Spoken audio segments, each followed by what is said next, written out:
Hello friends, आज हम एक राजा के बारे में बात करने जा रहे हैं।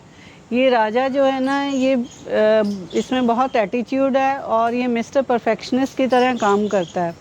क्योंकि अगर हम इसके हिसाब से ना चलें या जो ये चाहता है वैसे ना करें तो ये हमसे नाराज़ हो जाता है और हमें पनिशमेंट भी देता है। लेकिन अगर हम इसके हिसाब से चलें, जैसे वो कहता है वैसे करें, तो ये हमें रिवॉर्ड भी देता है और हमें बहुत खुश भी रखता है। तो मुझे लगता है आप समझ गए होंगे कि हम किस राजा की बात कर रहे हैं। ये राजा है फूलों का राजा गुलाब। घबराइए नहीं, ये इतना बुरा नहीं है, लेकिन अगर हम इसका ख्याल रखें, इसके हिसाब से चलें और इसको समय समय पे जो चाहिए वो दिया जाए और इसकी बीमारियों का भी ख्याल रखा जाए, तो ये हमें बहुत खुश रखता है जब इसका फूलों का टाइम आता है। लेकिन आज अभी बहुत गर्मियाँ आ रही हैं, तो हम देखते हैं कि इस गुलाब की हमें गर्मियों में कैसे देख रेख करनी चाहिए या इसको ज़्यादा गर्मी से कैसे बचाना चाहिए। ये हमारे गुलाब के पौधे हैं। ये 2 पौधे दिखा रही हूँ मैं, हैं तो बहुत सारे। और ये पौधे जो है ग्राफ्टेड हैं, ये देसी नहीं है।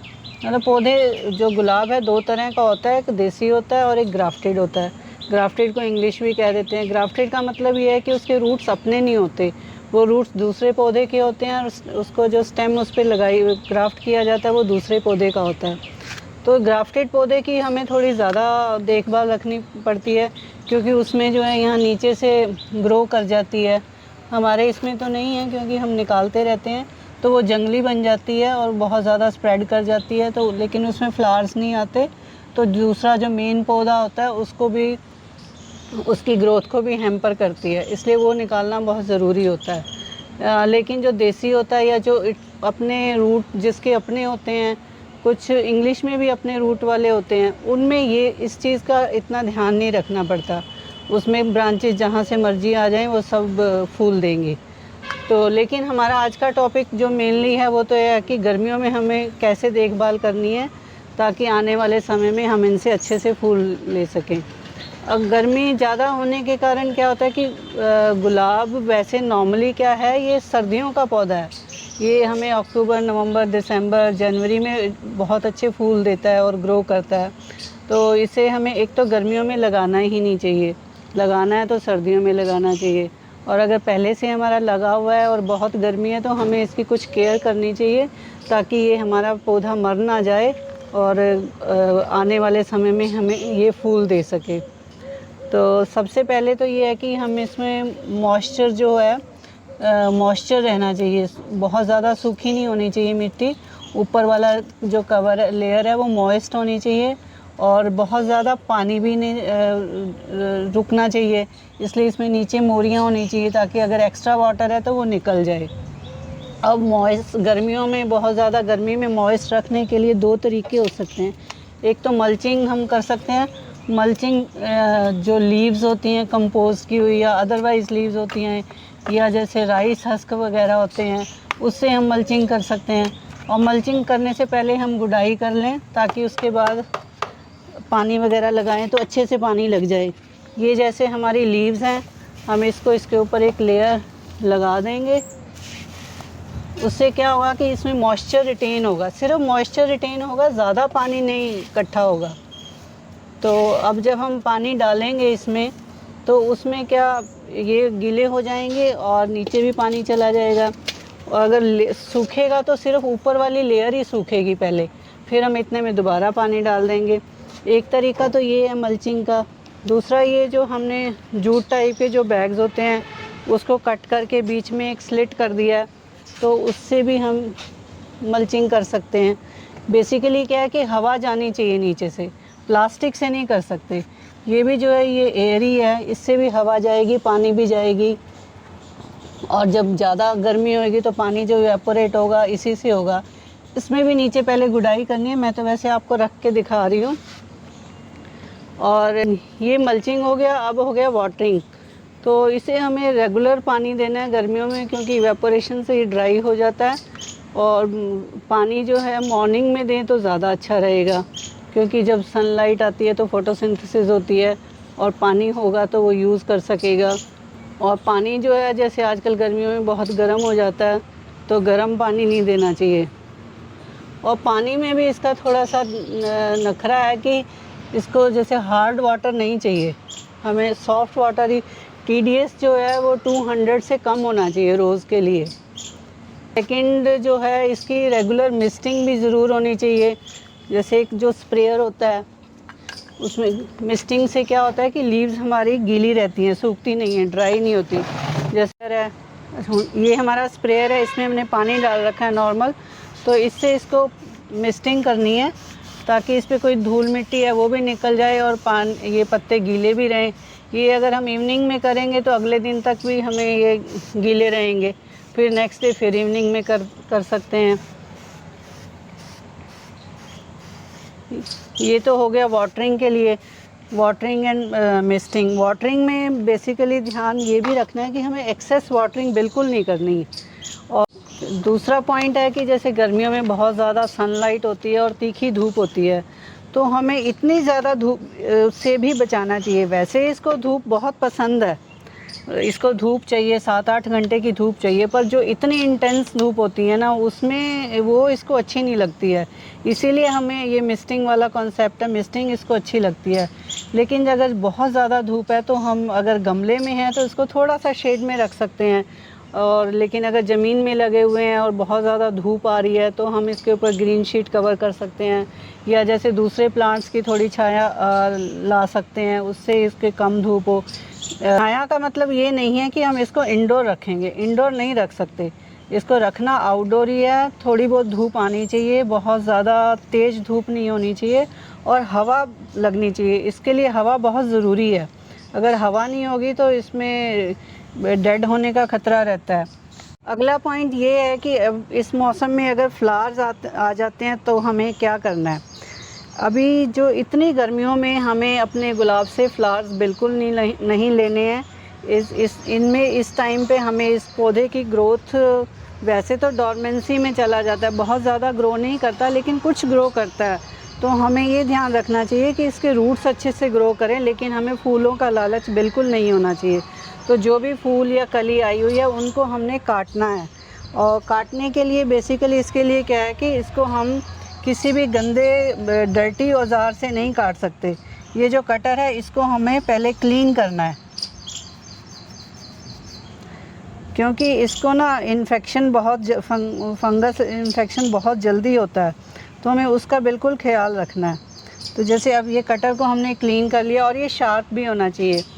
तो जो गर्मियों की प्रूनिंग है या जो हमने फ्लावर्स और बर्ड्स की कटिंग करनी है वो ज़्यादा हार्ड नहीं करनी है, सिर्फ फूल ही काटना है। जैसे इसमें ये 3-4 कलियाँ और एक बीच में फूल है, तो हम इसको यहाँ से काट रहे हैं। लेकिन जब हम इसके प्रूनिंग का टाइम होता है उस टाइम पे हम हार्ड प्रूनिंग कर सकते हैं। कटिंग करने के बाद हमें क्या करना है कि ये एक फंगीसाइड है हमारे पास साफ़, इसको हमने डिज़ोल्व करके रखा है, और ये जो क्लीन ब्रश लेके ये इस पे थोड़ा सा फंगीसाइड लगा के जो ये टिप है इसको फंगीसाइड से ब्लॉक कर देना है, ताकि इसको कोई फंगल इन्फेक्शन ना हो। ये जो कट पॉइंट्स होते हैं ये सोर्स ऑफ इन्फेक्शन बन जाते हैं। दूसरी जो इस टाइम की प्रूनिंग है वो ये है कि जो ड्राइड होते हैं, जैसे 3 Ds का फार्मूला होता है, डेड, डिजीज़ एंड डाइंग। अब जैसे हमें लग रहा है कि बिल्कुल ही सूखे पड़े हैं, वैसे इतने ज़्यादा डिज़ीज़ नहीं है, अदरवाइज़ तो काफ़ी ज़्यादा डिज़ीज़ भी होते हैं, ब्लैक स्पॉट्स होते हैं, वो इस पे इतने नहीं हैं, बट ये ड्राई हैं, तो इसलिए हमको ये काटने हैं। सिर्फ वही वाले पत्ते काटने हैं जो ख़राब हैं, डिज़ीज़, डेड एंड डाइंग। और इनको फिर काटने के बाद हमने गमले में नहीं डालना है, क्योंकि इसको बिल्कुल सफाई पसंद है, ये अपने गमले में और कुछ सहन नहीं कर सकता है। ये डालेंगे ये ऑर्गेनिक मैटर होगा, फिर इससे इन्फेक्शन होने का ख़तरा रहेगा, फंगल इन्फेक्शन हो जाएगा। इसको हम अलग से रखेंगे और बाहर थ्रो करेंगे। अगर डिज़ीज़ हैं फिर तो बिल्कुल ही नहीं डालें। जैसे ये सूखा हुआ पत्ता है तो इसको हम कट करना है, या ये इस तरह से बस थोड़ी थोड़ी कटिंग करनी है, इस मौसम में ज़्यादा नहीं करनी है। टाइम पे डिजीज़ के बारे में क्या केयर करनी है, जैसे हमें मालूम है कि जो गुलाब होता है ये बहुत ज़्यादा डिज़ीज़ प्रोन होता है, फंगल इन्फेक्शन इसमें बहुत ज़्यादा होता है, तो उसके लिए हमें चाहे है चाहे नहीं है फिर भी हमें बचाने के लिए प्रोफाइलेक्टिकली भी इसको फंगीसाइड का स्प्रे करना चाहिए। जैसे अगर नहीं है, नॉर्मली हम कर रहे हैं तो वंस इन ए मंथ कर सकते हैं। जो फंगीसाइड है वो साफ फंगीसाइड है, वो बहुत अच्छा होता है इसके लिए। तो इसको हम क्या डिज़ोल्व करना है। अभी हम डिज़ोल्व करके तो नहीं दिखाएंगे क्योंकि टाइम बहुत लग जाएगा और वीडियो बहुत लंबी हो जाएगी। तो नॉर्मली जो रेशियो है वो 5 लीटर्स में 30 ग्राम्स इसका डालते हैं। मेजरिंग कप से आप मेज़र करके डाल दो और उसको बहुत अच्छे से डिज़ोल्व करना है, मतलब बिल्कुल वाटरी हो जाए। फिर उसको प्लांट के साइज़ के और गमले के साइज़ के हिसाब से, अगर छोटा है तो थोड़ा सा पानी डाल दो। एक मग अगर बड़ा है आपका, ज़मीन में है, तो आप बड़ा ज़्यादा पानी डाल सकते हो फंगीसाइड वाला। वो अपने हिसाब से आप आई बॉलिंग से कर सकते हो। दूसरा जो है आजकल जो है खाद, जो केमिकल खाद, इसको बिल्कुल नहीं देनी है इस मौसम में। हम दे सकते हैं कंपोस्ट दे सकते हैं, लीव्स कंपोस्ट दे सकते हैं, या कंपोस्ट टी दे सकते हैं, सीवीड फर्टिलाइज़र दे सकते हैं, और लिक्विड फर्टिलाइज़र दें तो ज़्यादा अच्छा है। लेकिन एक चीज़ है इम्पॉर्टेंट है जो कि इसकी रूट्स की ग्रोथ में हमें बहुत हेल्प करती है, वो है पोटेशियम ह्यूमेट। ये हमारा है पोटेशियम ह्यूमेट, ये जो क्रिस्टल्स के फॉर्म में है। तो ये क्या करता है कि ये एसिडिटी मेंटेन करता है एक तो प्लांट की, क्योंकि एसिडिटी के बारे में गुलाब के लिए ये है कि इसको एसिडिक सॉइल चाहिए होती है। इसकी जो पीएच है 6.6 to 6.5 होनी चाहिए, 6 से कम भी नहीं होनी चाहिए और 7 से ज़्यादा भी नहीं होनी चाहिए।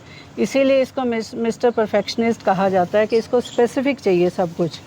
तो अगर ये उसकी ऐसे सॉइल की एसिडिटी को मेंटेन करता है और इसकी रूट्स की ग्रोथ में हेल्प करता है, और न्यूट्रिएंट्स को अब्जॉर्ब कर, पानी से न्यूट्रिएंट्स को अब्जॉर्ब करने में भी हेल्प करता है, और सॉइल को नॉर्मलाइज भी करता है, सॉइल स्टेबलाइज़र का काम भी करता है। तो इसको भी हमें डिज़ोल्व करके ही, वैसे भी आप इसमें डाल सकते हो, कोई ऐसी बात नहीं है, बट अगर हम डिज़ोल्व करके दें तो ज़्यादा अच्छा है, तो ज़्यादा जाएगा, अब्जॉर्ब होगा। इसको भी, इसका भी रेशियो ऐसे ही है, 30 ग्राम्स इन 5 लीटर। अच्छे से डिज़ोल्व करो और प्लांट्स में मग्गे से डालो, जो साइज़ के हिसाब से, छोटा है तो थोड़ा पानी डालो, बड़ा है तो ज़्यादा पानी डालो।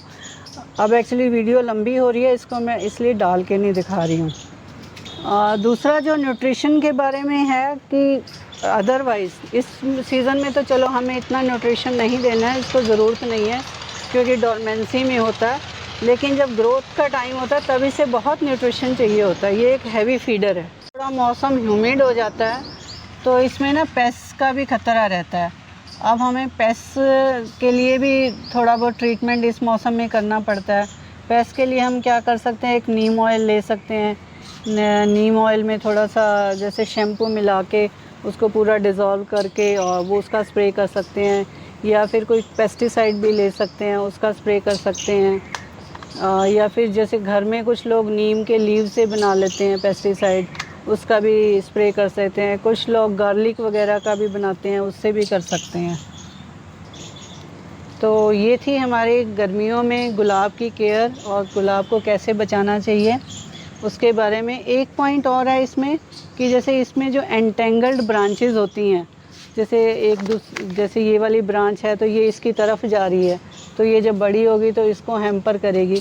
तो ये एंटेंगल्ड ब्रांचेस नहीं चाहिए होती, हमें इसकी कटिंग करनी पड़ेगी, बट वो अभी नहीं करेंगे, जब टाइम आएगा तभी करेंगे, क्योंकि उससे क्या है कि हवा का फ़्लो कम हो जाता है और इसको बहुत अच्छे फ़्लो वाली एयर चाहिए होती है। तो ये था हमारा गुलाब के बारे में, हमें क्या क्या केयर करनी है तो बहुत कुछ, इसके ऊपर बहुत वीडियोस बन सकती हैं, पर मैंने थोड़ा सा समर के बारे में समराइज़ करके आपको बताया।